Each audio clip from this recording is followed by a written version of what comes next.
No nosso vídeo anterior, nós refletimos sobre o sentido da liturgia cristã.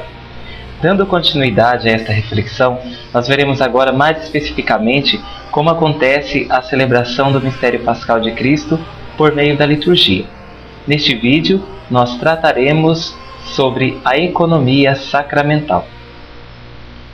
O termo economia aqui empregado, ele não tem a mesma conotação do termo homônimo que nós utilizamos hoje em dia para designar os negócios, as finanças. O termo economia aqui utilizado, ele vem de duas palavras gregas, a palavra oikos, que significa casa, e a palavra nomos, que significa lei. Oikos e nomos. Literalmente, nós poderíamos traduzir esta palavra por lei de uma casa. Melhor ainda, ela é a forma como um pai de família administra a sua casa. No contexto cristão, esse termo economia quer significar a maneira como Deus escolheu para administrar a sua casa, isto é, a sua igreja.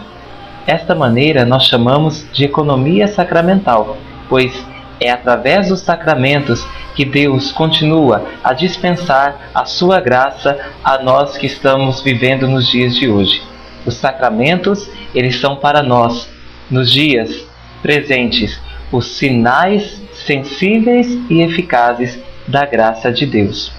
Portanto, Cristo, ele continua a agir na sua igreja. Como nós vimos no vídeo anterior, ele continua a obra da redenção por meio da liturgia. Essa ação de Cristo na igreja hoje é uma ação de forma sacramental.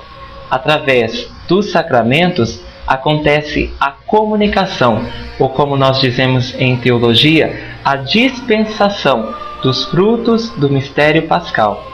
No vídeo anterior também nós vimos que o mistério de Cristo se realizou uma vez por todas. Ele é irrepetível, porém ele é atualizado na liturgia. Então, quando nós participamos da liturgia, nós recebemos a comunicação dos frutos desse mistério pascal. As graças desse mistério que Cristo viveu na sua própria pessoa, ele também é comunicado a nós e nós passamos a participar desse mistério. Os sacramentos, eles se destinam à santificação dos homens, à edificação do corpo de Cristo e ao culto a ser prestado a Deus.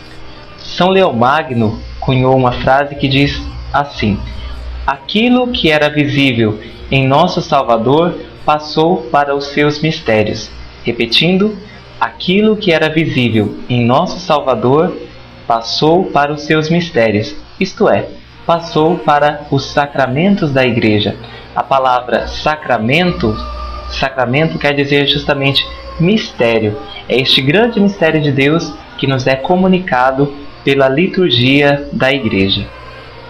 Os sacramentos, nos recorda o Catecismo da Igreja Católica, eles são forças que saem do próprio corpo de Cristo, sempre vivo e vivificante. Em cada sacramento, o Senhor ressuscitado nos faz participar de um aspecto particular do seu mistério pascal, unindo-nos a Ele na força do Espírito Santo, para que tenhamos a vida que Ele, glorificado no céu, agora tem em plenitude. Portanto, pelos sacramentos da igreja, nós temos este grande dom de Deus para nós de participarmos da própria vida divina. Na igreja, nós temos 7 sacramentos. Cada um destes sacramentos nos faz participar de um aspecto particular do mistério pascal. Por exemplo, pelo batismo, o cristão é configurado a Cristo morto e ressuscitado, nascendo para uma nova vida. Pela confirmação, o cristão recebe a força do Espírito do ressuscitado para testemunhá-lo no seu mistério pascal. Na Eucaristia, recebendo o corpo de Cristo ressuscitado, pleno do Espírito Santo, o cristão é divinizado, santificado, tornando-se no Espírito Santo uma só coisa com o Senhor Jesus Cristo, e nele uma só coisa uns com os outros, Daí o sentido da palavra comunhão, comunhão com Cristo e comunhão com os irmãos. Pelo sacramento da penitência ou reconciliação, o cristão morre para o pecado e renasce para a vida da graça, experimentando os efeitos redentores da Páscoa do Senhor. Pelo sacramento do matrimônio, os cristãos testemunham o amor pascal que Cristo, na sua morte e ressurreição, manifestou à sua Igreja. Na carta aos Efésios, São Paulo ele relaciona o mistério pascal ao matrimônio cristão. Ele diz que o homem e a mulher cristãos unidos em matrimônio devem se amar com o mesmo amor com que Cristo amou a sua Igreja, se entregando por ela. Pelo sacramento da ordem, o cristão é configurado a Cristo, esposo e cabeça da Igreja, que a ela se entregou na cruz e a vivifica pela sua ressurreição. Pelo sacramento da unção dos enfermos, o cristão recebe a graça de participar do sofrimento pascal do Senhor Jesus Cristo. Assim, cada vez que o cristão recebe um sacramento, participa do exercício do sacerdócio de Cristo Jesus no Espírito Santo, para a glória de Deus Pai. No Catecismo da Igreja Católica, nos números 1024 e 1025, nós temos um texto importantíssimo sobre o que a Igreja pensa a respeito da liturgia. E diz assim: quando a Igreja celebra os sacramentos, confessa a fé recebida dos apóstolos.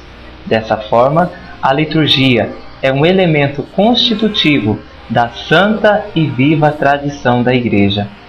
É por isso que nenhum rito sacramental pode ser modificado ou manipulado ao arbítrio do ministro ou da comunidade.